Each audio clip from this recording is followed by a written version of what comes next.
Bonjour à tous. Aujourd'hui, nous allons continuer notre enquête sur les grandeurs en sciences physiques.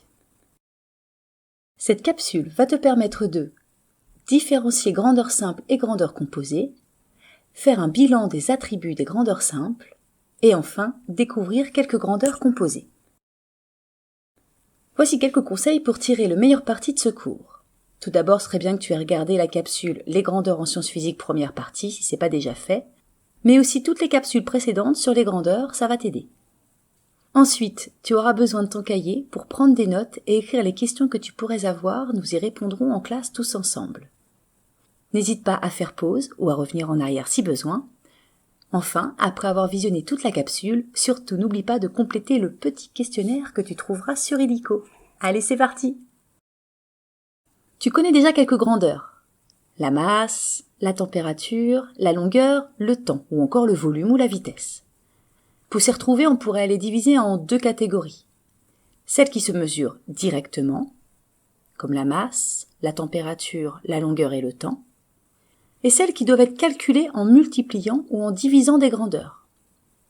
Les grandeurs qui ne peuvent se mesurer que directement sont appelées les grandeurs simples.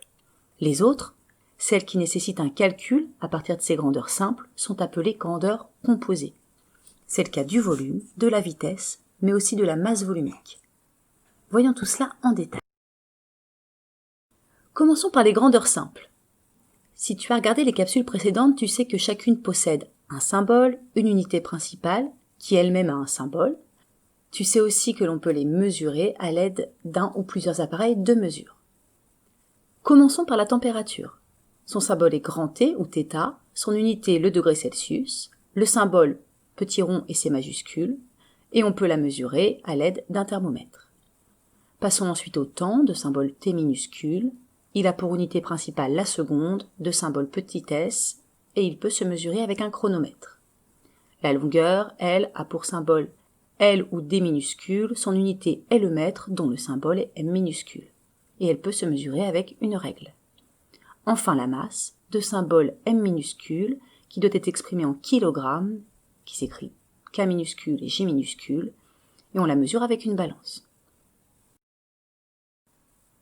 Nous allons maintenant nous intéresser à trois grandeurs composées. Tu connais déjà très bien le volume, qui correspond à la place que prend la matière. Si je veux déterminer le volume de cette boîte, par exemple, je dois faire longueur fois largeur fois hauteur. On voit bien qu'il s'agit d'une grandeur composée, puisque pour l'obtenir, il faut multiplier trois grandeurs simples. Pour tout savoir sur le volume, n'hésite pas à regarder la capsule 113 correspondante. Parlons maintenant d'une autre grandeur que tu rencontreras beaucoup, c'est la vitesse. La vitesse correspond à la distance parcourue par un objet par unité de temps. Elle dépend donc à la fois du temps et de la distance. Pour calculer une vitesse, c'est facile, il suffit de diviser la distance parcourue par le temps mis. Pour tout savoir sur la vitesse, n'hésite pas à regarder la capsule 113 correspondante. Enfin, nous allons parler rapidement d'une autre grandeur, la masse volumique. Observe ces deux images. À gauche, un bouchon de liège, à droite, un tas de pièces. Ces deux objets occupent à peu près le même volume, mais leur masse est différente. Et ça dépend de la matière utilisée. De même, ces deux objets ont même masse, mais leur volume est différent. Pour pouvoir comparer les matières plus facilement, on va donc utiliser une grandeur, la masse volumique, qui correspond à la masse d'un litre de matière.